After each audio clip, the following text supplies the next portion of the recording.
Hello दोस्तों, मैं भैया गुप्ता सर, आपका अपना channel sizzle study point SSP में आप सबका स्वागत करता हूं।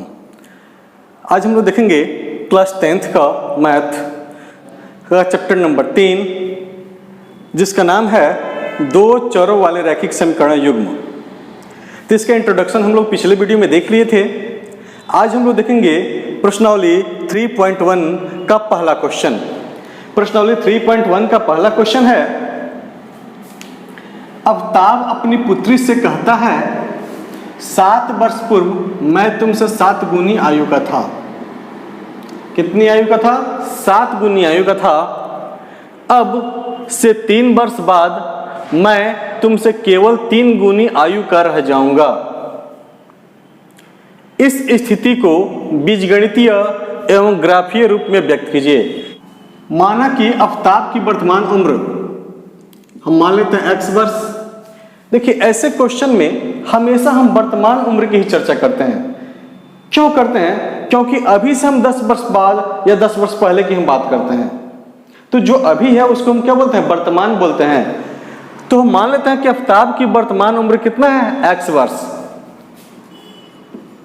अब देखिए, यहाँ पे चूंकि ये दो चर वाले रैखिक समीकरण है तो हमें दो चर मानना पड़ेगा। तो हम पहले वालों को x मान लिए हैं तो दूसरे को क्या मानेंगे? y मानेंगे। तथा उसकी पुत्री की वर्तमान उम्र क्या होगा? y वर्ष हम मान लिए। अब 7 वर्ष पूर्व बोला है, जैसे मान लीजिए अभी हमारा उम्र है 40 वर्ष, मान लीजिए 7 वर्ष पूर्व बोला है तो 7 वर्ष हम घटाएंगे ना, तब ना हमारा आएगा 33 वर्ष। यानी 7 वर्ष पहले मेरा उम्र कितना था तो 7 वर्ष हम घटा कर बता देंगे।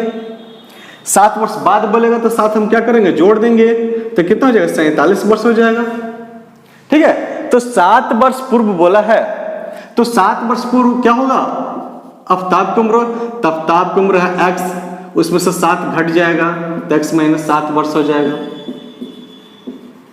ठीक है, तो उसकी पुत्री का भी तो उम्र घटेगा, क्योंकि घटता है तो सबका घटता है, बढ़ता है तो सबका बढ़ता है। ठीक है, तो उसकी पुत्री का उम्र कितना हो जाएगा? y - 7 वर्ष। ठीक है, अब प्रश्न से क्या कह रहा है? अब प्रश्न से कह रहा है कि 7 वर्ष पूर्व मैं तुमसे 7 गुनी आयु का था। तो 7 वर्ष पूर्व यानी कि x - 7 हो गया, 7 गुनी आयु का था, y - 7। अब किसका 7 गुना? तो अपनी पुत्री का 7 गुना आयु का था। तो हम गुणा किस में करेंगे? याद रखिएगा, हम गुणा करते हैं या जोड़ते हैं? उसी में जोड़ते हैं या उसी में गुणा करते हैं जो छोटा हो। अगर आपको कंफ्यूजन हो तो याद रखिएगा कि पुत्री या पुत्र हमेशा पिता से छोटा ही होता है। ये तो कभी ऐसा नहीं हो सकता है कि पिता से बड़ा हो जाएगा पुत्री या पुत्र। तो यहाँ पे पुत्री हमेशा छोटी होगी। तो जब भी हमको गुणा करना होता है हमेशा हम पुत्री में या पुत्र में जो भी हो उसमें हम गुणा करेंगे। तो हम किस में गुणा करेंगे? इसमें गढ़ के।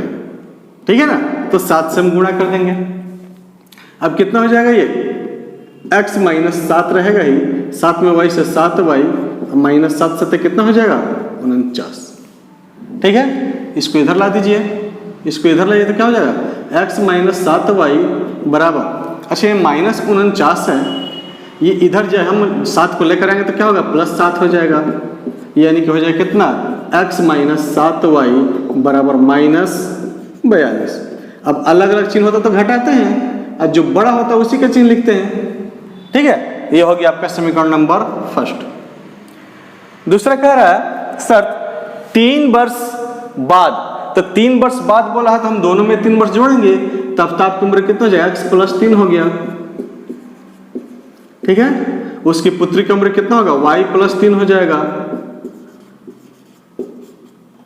अब यहां पे कह रहा प्रश्न से 3 वर्ष बाद मैं तुमसे केवल 3 गुनी आयु का रह जाऊंगा। यानी अवताब अभी भी है लेकिन 3 गुना है। तो यहाँ पे हम क्या करेंगे? x + 3 ये अवताब की उम्र हो गया, y + 3 ये उसकी पुत्री की उम्र हो गया। अभी भी अवताब 3 गुना है तो हम क्या करेंगे? 3 से गुणा करेंगे। किसमें? तो उसकी पुत्री में। तो क्या x + 3 बराबर 3y अब प्लस कितना? 9। y को इधर लीजिए तो x - 3y बराबर 9 अब -3, यानी कि हो जाएगा x - 3y बराबर कितना? 6। ये हो गया हमारा सेकंड समीकरण। ठीक है, तो ये दो समीकरण आपका निकल गया। तो देखिएगा हमारा पहला समीकरण था x माइनस 7y बराबर 42। इसे हल किससे करना है? तो ग्राफीय विधि से। हम इसे ग्राफीय विधि से निकालेंगे, ठीक है। x माइनस 7y बराबर माइनस 42 है। अब x का मान हम निकालेंगे तो क्या होगा? माइनस 42, ये माइनस 7y है, इधर आएगा तो क्या होगा? Plus 7y। अब ये मेरा ग्रुप बन गया। अब हम क्या करेंगे? y का मान हम पुट करते जाएंगे और x का मान हम निकालते जाएंगे। हाँ, इससे यहाँ पे ध्यान देना होता है कि x और y का मान दोनों आसपास में ही आए, ज्यादा का डिफरेंट ना हो। ज्यादा का अगर डिफरेंस होगा तो ग्राफ खींचने में आपको दिक्कत हो जाएगा। जैसे मान लीजिए अगर हम y का मान 0 रख दें तो x का मान हो जाएगा 42, माइनस 42। तो 0 और 42 के बीच में काफी लंबा गैप हो जाता है। तो कोशिश करना है कि वैसे अंक रखें y का मान जिससे x का मान उसी के आसपास में आए जितना हम y का मान रखे हैं। अगर y का मान अगर मान लीजिए हम 6 रख दें तो 7 6 42 में से 42 घटा 0, तो यहाँ पे x का मान आ गया कितना? 0 और y का मान कितना आ गया? 6। तो बीच का अंतर कम ही ना है, 0 और 6, ठीक है ना। तो हम क्या करते हैं? y बराबर 6 रखने पर, y बराबर 6 रखने तो क्या होगा? x बराबर माइनस 42 प्लस 7 गुणे 6, यानी x बराबर माइनस 42 प्लस 42 कटेगा तो x बराबर हो गया 0। अब आप कम्मा दे करके लिख लीजिएगा, x कमा y दे करके पहले x का मान लिख लीजिएगा और उसके बाद y का मान लिख लीजिएगा, ठीक है। फिर हम क्या करेंगे? एक और कम से कम देखिए, किसी भी रेखा को खींचने के लिए कम से कम 2 बिंदु का होना जरूरी है, तभी आप रेखा खींचेंगे। आप चाहें तो 3 4 5 जितना खींचना चाहते हैं खींच सकते हैं, बिंदु दे सकते हैं, लेकिन रेखा के लिए कम से कम 2 बिंदु चाहिए, तभी हम एक रेखा खींच पाएंगे। अगर एक बिंदु हो तो इससे हम ना आगे बढ़ पाएंगे ना कहीं नहीं बढ़ पाएंगे। तो मिनिमम 2 बिंदु होना चाहिए, ठीक है ना। तो एक बिंदु तो हम निकाल दिए, एक और बिंदु हम निकालेंगे ताकि हमारा ग्राफ खींचा जा सके। आप चाहे तो 3 भी निकाल सकते हैं, आपके ऊपर डिपेंड करता है, 4 भी निकाल सकते हैं, लेकिन आपका टाइम किल होगा, ज्यादा कुछ नहीं, ठीक है। तो यहाँ पे हो गया आपका x का मान और y का मान। अब हम क्या रखेंगे? फिर y के मान हम क्या रख दें? अगर y के मान अगर हम 7 रख दें तो 7 से तो 49 में से 42 घटेगा तो x का मान भी हमारा 7 आ जाएगा। तो रखते हैं हम फिर y बराबर, अब लिखेंगे, अब y बराबर 7 रखने पर 7 जैसे हम रखेंगे तो x बराबर क्या हो जाएगा? माइनस 42 प्लस 7 गुणे 7, यानी x बराबर माइनस 42 प्लस 49, यानी x बराबर हो गया 7। तो x का y लिखेंगे, x का मान भी 7, y का मान भी 7, ठीक है। इसके बाद हम क्या करते हैं? एक चार्ट बना लेते हैं छोटा सा।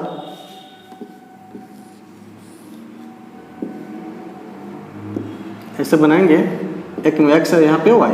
अब x वाला में x का मान रखेंगे तो x का मान कितना है? 0। यहाँ y का मान कितना है? 6। फिर x का मान है 7, y का मान भी 7, 7 कमा 7। ये हमारा ग्रुप बन गया, ठीक है। अब हम देखेंगे समीकरण नंबर सेकंड। समीकरण सेकंड से सेकंड कैसा दिया है? तो दिया था x माइनस 3y बराबर 6, x माइनस 3y बराबर 6 था। ये सेकंड था मेरा। y को 3y को इधर ले जाएंगे तो x बराबर क्या होगा? 6 प्लस 3y, ठीक है ना। अब क्या करेंगे? हम y का मान रखेंगे। कोशिश करें अगर y का मान हम 0 रख दें तो x का मान हमारा 6 आ जाएगा। y बराबर 0 रखने पर y बराबर क्या रखना है? 0। तो x बराबर क्या हो जाएगा? 6 प्लस 3 गुणे 0, यानी x बराबर कितना? ये तो 0 हो जाएगा ना, बचा कितना? 6। यहाँ पे x का मान y लिख देते हैं, x का मान 6 और y का मान कितना? 0। फिर रखिए कुछ मान, क्या रख दें? माइनस 1 रख दें या 1 रख दें, ठीक है। हम रख देते हैं क्या? माइनस 2 कर देते हैं। कितना? माइनस 2। y बराबर माइनस 2 रखने पर अब यहाँ देखिए x बराबर कितना हो जाएगा? 6 प्लस 3 इंटू माइनस 2, तो x बराबर कितना? 6, ठीक है ना। अब माइनस प्लस क्या हो जाएगा? माइनस 3 दूना 6, ये कटेगा तो कितना गया x बराबर 0। अब यहाँ लिख दीजिए x का y, x का मान कितना 0 और y का मान कितना -2।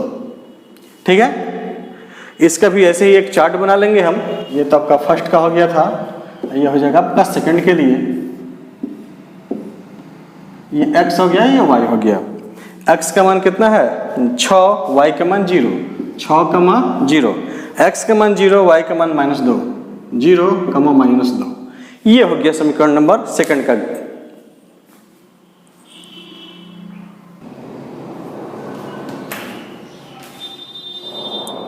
हाँ तो देखिएगा, अब हमें एक ग्राफ खींचना है। तब जानते हैं कि 0 के पहले जो भी होता है वो माइनस में होता है, 0 के बाद जो भी होता है क्या होता है प्लस में होता है। और ये बिंदु जो होता है क्या होता है 0, तो 0 0 इसका मूल बिंदु हो गया। इससे ऊपर प्लस और इससे नीचे क्या होता है माइनस।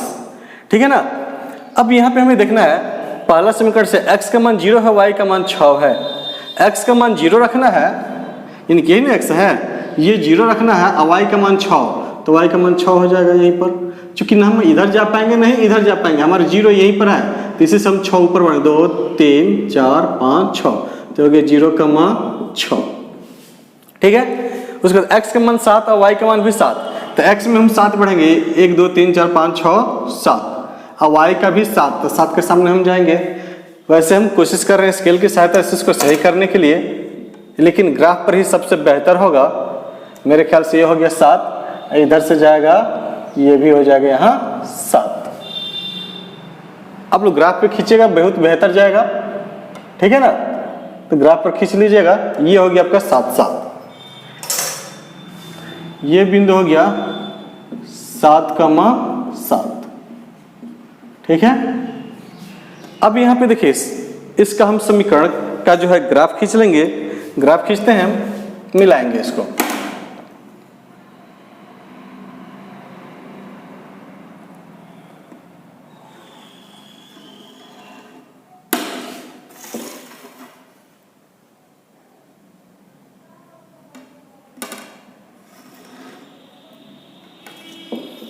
ऐसे आगे की तरफ हम बढ़ा देंगे, इधर भी बढ़ेगा। ठीक है, अब यहाँ पे करना क्या है कि जो समीकरण है उस समीकरण का नाम लिखना है। तो ये कौन सा समीकरण का हम खींचे थे, पहले चार्ट क्या था हमारा, x माइनस वाई बराबर -42, x माइनस वाई बराबर -42 पहला समीकरण था ये। ठीक है ना, और ये बिंदु का नाम तो हमने लिखे दिए हैं यहाँ पे 0 6 7 7। ठीक है, ये 7 है, 7 7। ये पहला ग्राफ हुआ हमारा। अब हम लिख देते हैं दूसरा का।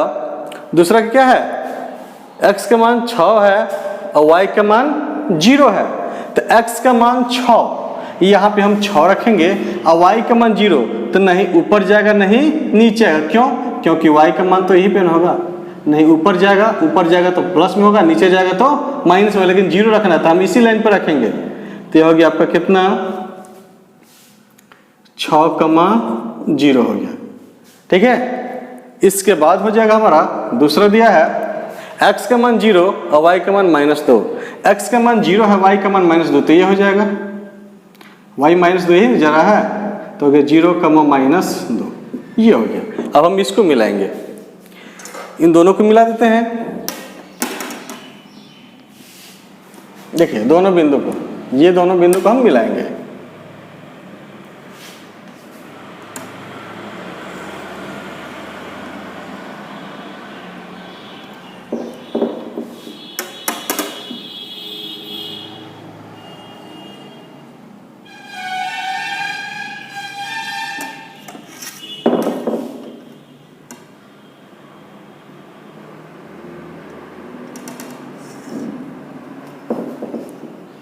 हो गया,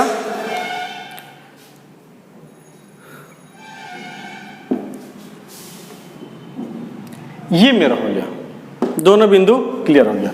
तो इस प्रकार से ये दूसरा क्या समीकरण क्या था, तो x - 3y बराबर 6, x - 3y बराबर 6 था। इस प्रकार से हमारा ग्राफ के रूप में ये व्यक्त हो गया।